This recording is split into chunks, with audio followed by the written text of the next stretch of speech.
ข่าวใหญ่ที่สังคมลาวต่างก็ให้ความสนใจในปัจจุบันก็คือมีโจรหนุ่มบุกเดี่ยวปูนหานคำที่เมืองปักซองแขวงจำปาสัก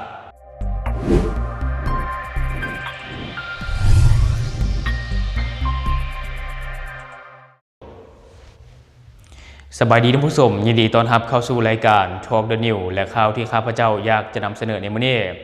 ก็คือมีโจรหนุ่มบุกเดี่ยวปูนหานคำอยู่ที่เมืองปักซองแขวงจำปาสักเหตุการณ์เกิดขึ้นเมื่อเวลา 13:52 นาทีของวันที่ 8 กุมภาพันธ์ 2026ซึ่งก่อนที่เราจะไปอบรมกันในหัวข้ออื่นเดี๋ยวเราไปเบิ่งภาพเหตุการณ์นี้นำกันก่อน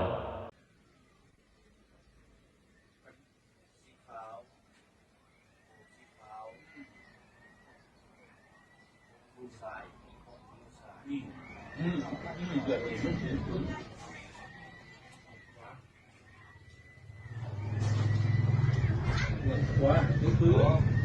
ที่เลือกสายคือหลงว่าที่ก่อน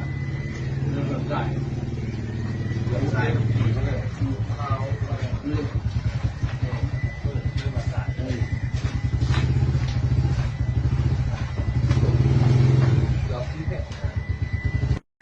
และที่ผ่านไปก็จะเป็นภาพเหตุการณ์ซึ่งว่าทางผู้ชมสังเกตเบิ่งโจรคนนี้ก็ถือว่ามีการวางแผนมาอย่างดีเนื่องจากว่ามีการปกปิดอำพรางใบหน้าแบบมิดชิดโดยการสวมหมวกกันน็อกแบบคลุมทั้งหัวและอุปกรณ์ที่เตรียมมาก็มีทั้งปืนสั้น1กระบอกที่เอาไว้ข่มขู่พนักงานในห้างค่ำและก็มีค้อนตีสำหรับทุบตู้ค่ำหลังจากนั้นก็ได้สะพายกระเป๋าสีดำนำมาเพื่อใส่ค่ำซึ่งลักษณะการก่อเหตุของโจรผู้นี้ก็คือได้ขับขี่รถจักรที่บ่ติดป้ายทะเบียนบุกเดี่ยวมาในตอนกลางวันหลังจากนั้นก็ได้จอดรถจักรไว้ที่หน้าห้างและได้ตรงดิ่งเข้าไปบุกปูนหานคำทันทีหลังจากนั้นก็ได้ใส่ค้อนตีที่เตรียมมาทุบตู้คำหลายครั้งจนให้แก้วแตกแต่บ่สามารถเอาคำไปได้เนื่องจากว่าแก้วหรือว่าตู้คำหั่นเป็นแก้วนิรภัย2ชั้นถึงจะแตกแต่ก็บ่แยกจากกันเห็นให้โจรเปลี่ยนแผนย่างเข้าไปภายในห้างคำเพื่อที่จะกวดเอาคำบนที่พนักงานยืนอยู่แต่ว่าเข้าไปบ่พอได้วินาทีโจรคนนั้นก็ได้กลับออกจากห้างทางเก่าและก็ได้ขับขี่รถจักรคันเดิมออกจากห้างไปโดยท่าทีรีบด่วนซึ่งตัวกับเหตุการณ์นี้ก็ยังบ่ทันมีการสรุปออกมาเทื่อว่าโจรสามารถเอาคำไปได้หรือบ่เอาไปได้จากบ้านเพราะว่าในขณะนี้ยังอยู่ในขั้นตอนของการตรวจสอบและการดำเนินการของเจ้าหน้าที่ที่เกี่ยวข้องถ้าว่าท่านผู้ชมสังเกตเบิ่งรูปพรรณสันฐานของโจรผู้นี้น่าจะเป็นวัยรุ่นอายุประมาณ20ปลาย30ปลายต้นๆเท่านั้นและก็คาดว่าน่าจะเป็นคนในพื้นที่ใกล้เคียงที่ว่ามีการสำรวจและเบิ่งลัดเหล่าไว้ก่อนหน้านี้พอได้โอกาสก็เลยลงมือก่อเหตุทันทีและสำหรับเหตุการณ์นี้เองถ้าว่ามีอย่างคืบหน้าทางรายการของเราจะมาอัปเดตให้กับท่านผู้ชมได้ทราบตื่นและในปัจจุบันเราก็ต้องยอมรับเลยว่าโจรก่อเหตุปูนหานคำก็ถือว่ามีให้เห็นทีขึ้นเรื่อยๆมีทั้งจับได้แด่บ่จับได้แด่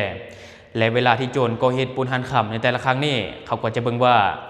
การที่ปูนหานคำนี่มันคุ้มที่จะเสี่ยงเพราะว่าราคาคำในปัจจุบันมันก็สูงอย่างเช่นราคาคำที่ข้าพเจ้าอัปเดตในตอนนี้อยู่ที่53ล้านกว่าและเวลาที่โจรไปปูนหานคำในแต่ละครั้งก็ได้คำไปหลาย10 บาทถ้าตีเป็นเงินก็อยู่ที่ประมาณ100 ล้านหรือเป็นพันล้านนี่เลยเป็นปัจจัยหลักที่เห็นให้โจรตัดสินใจลงมือก่อเหตุได้ง่ายและก็มีให้เห็นทีขึ้นเรื่อยๆบวกกับมาตรการป้องกันความปลอดภัยของห้างคำในลาวนี่มันยังต่ำแต่ว่านั้นก็ตามก็ต้องขอเป็นกำลังใจให้กับเจ้าหน้าที่นำผู้ก่อเหตุมาลงโทษตามกฎหมายให้มันได้และบัดนี้ข้าพเจ้าจะพาท่านผู้ชมไปติดตามอีกหนึ่งข่าวที่ว่าปกส.เมืองยอดอู่บ่ปล่อยผ่านสมทบกำลังเจ้าหน้าที่ลงทำลายสวนฟินจำนวน 9.8 เฮกตาร์โดยในของข่าวข้าพเจ้าได้มาจากเพจข่าวเศรษฐกิจสังคมเพื่อปฏิบัติตามข้อตกลงของกระทรวงป้องกันความสงบฉบับเลขที่1997/ปกส.ลงวันที่9 พฤศจิกายน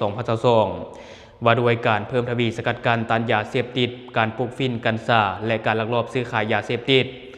อิงตามแจ้งการขององค์การกวดกาและควบคุมยาเสพติดติดพันกับการจัดตั้งปฏิบัติวาระแห่งชาติว่าด้วยการสกัดกั้นและแก้ไขปัญหายาเสพติดตั้งแต่ปี 2021 หาปี 2023ให้ปรากฏผลเป็นจริงในตอนเช้าของวันที่ 4 กุมภาพันธ์ 2026นี้แผนกกวดกาและควบคุมยาเสพติดกองบัญชาการป้องกันความสงบแขวงพงศาลีได้สมทบกำลังป้องกันชาติป้องกันความสงบเมืองยอดอู่และภาคส่วนเกี่ยวข้องลงทำลายสวนฟินที่ประชาชนลักลอบปลูกอยู่บ้านผานเขตภูตสานหัวน้ำตองเมืองยอดอู่แขวงพงศาลีโดยการนำพาของท่านพันโทดีปันแก้วหัวหน้ากองบัญชาการป้องกันความสงบ มีทานสมบังสมวิไลกรรมการพรรคแขวงเลขาคณะบริหารงานพรรคเมืองยอดอู่พร้อมด้วยพนักงานนักรบส่งกำลังป้องกันศาสตร์ป้องกันความสงบของเมืองยอดอู่ตลอดฮอดองค์การปกครองเมืองและอำนาจการปกครองบ้านเขาห้วมอย่างหลวงหลายภายหลังได้รับการรายงานจากพลเมืองดีว่ามีประชาชนอยู่ภายในเมืองยังมีการลักลอบปลูกฝิ่นเป็นจำนวนหลวงหลายดังนั้นเจ้าหน้าที่จึงได้ลงกวดการแหล่งข่าวดังกล่าวเห็นว่ามีมูลความจริงจึงได้สมทบกำลังกวดการพื้นที่เป้าหมายตัวจริงพบว่ายังมีพ่อแม่ประชาชนจำนวนหนึ่งลักลอบปลูกฝิ่นจำนวน21ตนมีเนื้อที่ 9.8 เฮกตาร์จึงได้พร้อมกันทำลายโดยวิธีการใช้ไม้ฟาดใส่พาทางต้นดอกมากและลกต้นทิ่มเพื่อบ่ให้เจ้าของเก็บกู้ผลผลิตและหมากฝิ่นไปเป็นแนวพันธุ์พร้อมทั้งศึกษาอบรมกล่าวเตือนและชี้แจงผลหายภัยอันตรายของยาฝิ่นให้กับพ่อแม่ประชาชนที่ลักลอบปลูกฝิ่นได้รับรู้เข้าใจอย่างลึกซึ้งยาฝิ่นเป็นสารกระตุ้นที่ออกฤทธิ์รุนแรงต่อระบบประสาทเป็นสารตั้งต้นในการผลิตยาเสพติดประเภทยาบ้าเฮโรอีนและเป็นส่วนผสมในการผลิตสารเสพติดประเภทอื่นๆที่ผิดกฎหมายและเกิดฮามในสาธารณรัฐประชาธิปไตยประชาชนลาวปัญหายาเสพติดเป็นปัญหาต้นต่อที่พาให้เกิดปรากฏการณ์ย่อท้อในสังคมเป็นต้นแม่นการขี้ลักงัดแงะปุ้นจี้ชิงทรัพย์ลักทรัพย์ฆาตกรรมข่มขืนกระทำซ้ำเล่าปัญหาดังกล่าวนี้ได้ส่งผลกระทบโดยตรงต่อสภาพร่างกายและสร้างความวุ่นวายในสังคมดังนั้นจึงเรียกร้องมาอย่างทุกภาคส่วนในสังคมจงมีส่วนร่วมในการจัดตั้งปฏิบัติวาระแห่งชาติว่าโดยการสกัดกั้นและแก้ไขปัญหายาเสพติดให้ลดน้อยถอยลงไปจากสังคมลาวเทื่อละก้าวและบัดนี้เฮามาต่ออีกหนึ่งข่าวการทำลายสวนยาฝิ่นอยู่ที่บ้านจากคำลือเมืองรองแขวงหลวงน้ำท่าโดยในของข่าวข้าพเจ้าได้มาจากเพจข่าวปกสแขวงหลวงน้ำท่าในวันที่4กุมภาพันธ์2026อยู่ที่กุมภางัวหาเขตสุบโรยเมืองรองแขวงหลวงน้ำท่า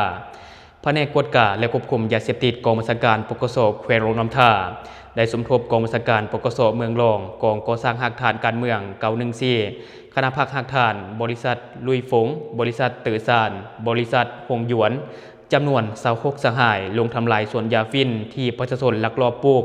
อยู่เขตบ้านจากคำลือเมืองรองแขวงหลวงน้ำท่าโดยการนำพาของพันโททวงใส่ดวงมาลารองหัวหน้ากองบัญชาการปกสแขวงซึ่งการทำลายสวนยาฝิ่นในครั้งนี้การเดินทางแม่นพบความยุ่งยากหลายเพราะแม่นไปตามห้อมผูสันผูและข้ามห้วยห้องซึ่งใช้เวลาในการเดินทางเกือบ3ชั่วโมงจึงไปฮอดจุดสวนฝิ่นที่ประชาชนลักลอบปลูกพบเห็น2.4 ตนมีเนื้อที่สวนยาฝิ่น 2,960 เฮกตาร์